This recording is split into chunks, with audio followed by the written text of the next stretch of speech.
Hello, my name is Tiffany and welcome back to my channel. I am back with another upcycle by Little Toe where I take old forgotten items and give them a new life.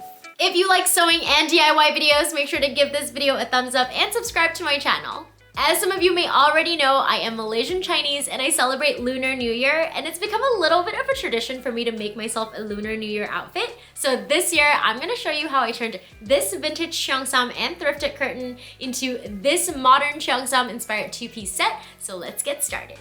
I'm gonna be upcycling this vintage CHEONGSAM, and this CHEONGSAM is actually really special to me because it used to belong to my grandma when she was in her 20s, and she's now 90. I've been holding on to this for a while now, but I finally have a plan, and I want to upcycle this into my Lunar New Year outfit, but it is so small on me. Trying to get this on was definitely a struggle and was truly a humbling experience. So to make this work, I'm going to be using this thrifted curtain as well. This curtain is from Ikea, but I thrifted it because it is 100% cotton. I also wanted to show you some of the really cool hand-sewn details on the original CHEONGSAM, and I am absolutely obsessed with this vintage tag. Because I have such a small amount of fabric from the CHEONGSAM, I've decided to go with a two-piece matching outfit so I can use more of the CHEONGSAM fabric for the top and then the curtain for the bottoms. I'm going to start with the top, and I'm actually going to be joining two patterns for this. I'm going to be using this pattern that I self-drafted for this Agua Bendita dupe, and I'll make sure to link that video down below if you want to see exactly how I drafted it, and I'll also be using this pattern for the mandarin collar and the neckline. I'm going to link everything down below, and I'm going to show you exactly how I joined these two patterns together. This is the pattern I drafted for the Agua Bendita top, and I went ahead and traced it out. Here is the simplicity pattern I'll be referencing, and I'm going to copy this neckline.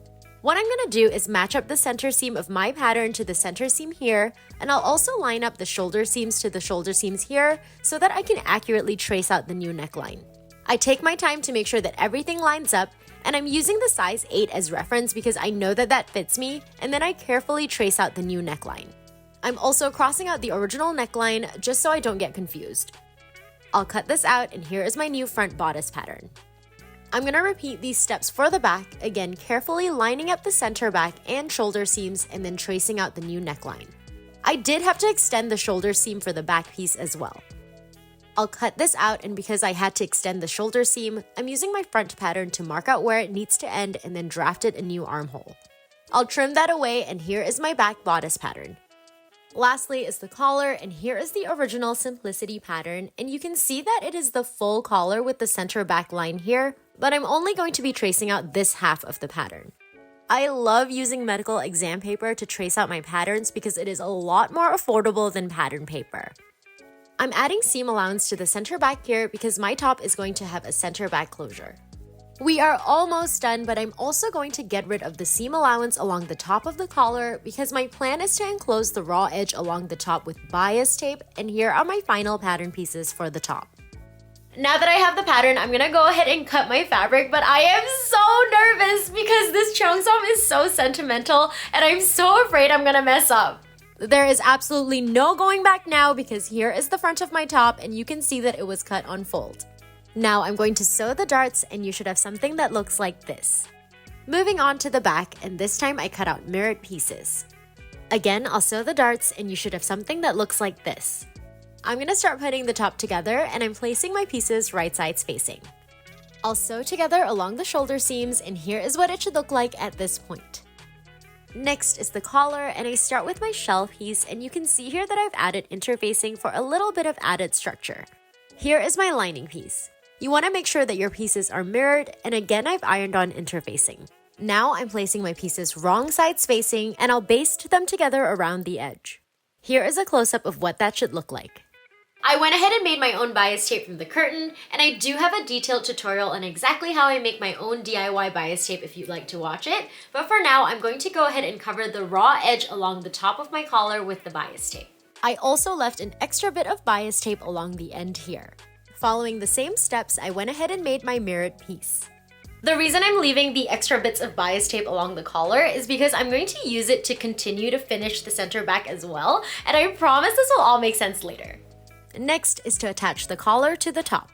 Starting from the center front, I pin my left collar along the neckline, and then I repeat this with the right side as well. I'll sew this together, and here is what the top should look like at this point. Now I'm just laying my top out flat so that I can place my lining piece right sides facing. I'll pin together along the neckline, sandwiching the collar between both layers. I'll sew this together, and here is what it should look like turned to the right side. Next is to sew the side seams, and I'll start with the lining layers and then the shell layers. The top is really starting to take shape now, and I also basted the lining and shell layer together along the armholes on both sides. Here is a close-up of what that looks like. Now I'm going to be using my DIY bias tape to finish the armholes, and just look at how nice and clean that looks. Moving on, I'm going to add more bias tape to the ends here so that I can finish the raw edges along the center back as well as the bottom of the top. You can see here that I've gone ahead and finished sewing the bottom section here, but I've left one side of the bias tape still unsewn along the center back because I need to add my closures first. For the closure along the center back, I was a little bit torn on what I wanted to do, but I think it's gonna look so cute if I did little bows along the center back, so I'm gonna go ahead and make some ties that I'll sew onto the top. Here is the piece that I'm using for my tie, and it is cut on the bias. I'm folding it in half lengthways and pinning it right side spacing. I'll sew together along the top here and along this side.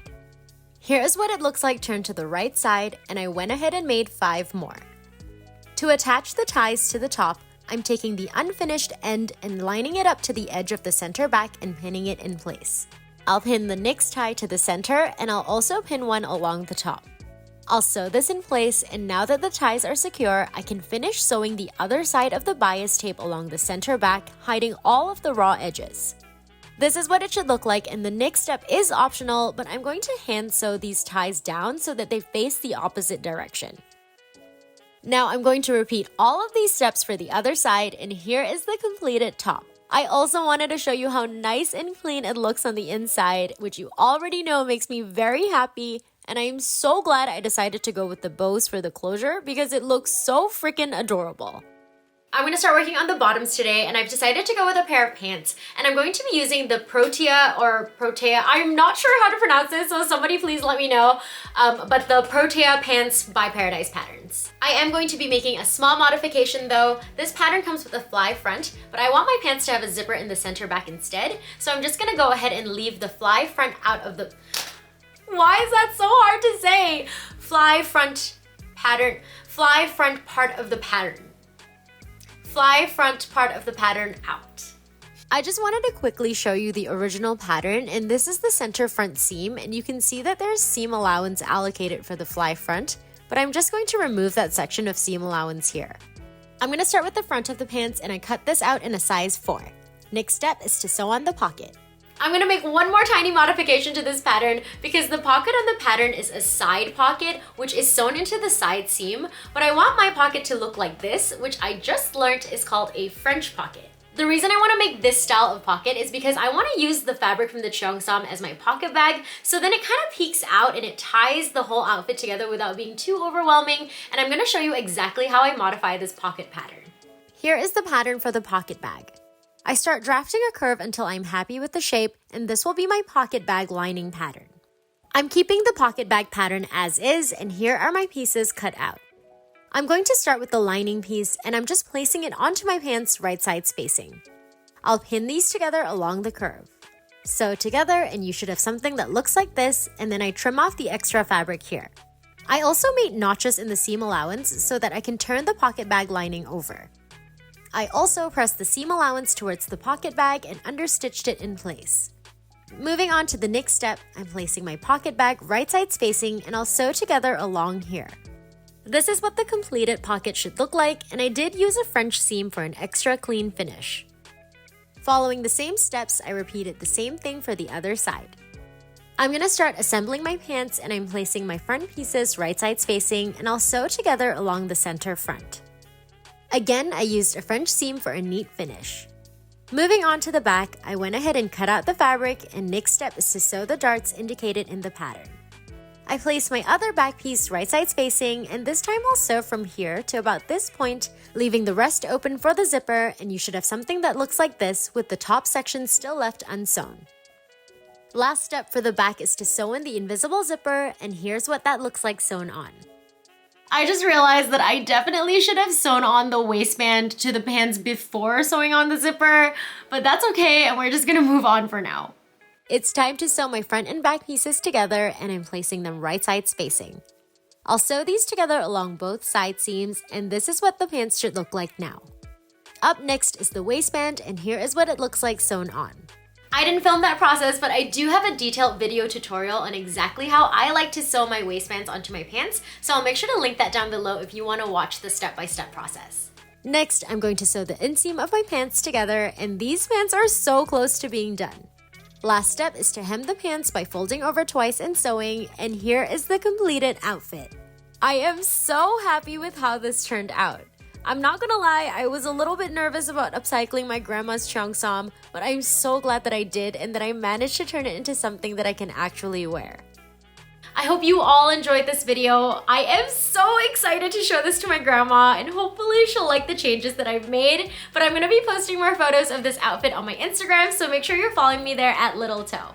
If you liked this video, make sure to give it a thumbs up and subscribe to my channel. Let me know in the comments what you thought about this upcycle, and as always, thank you so much for watching.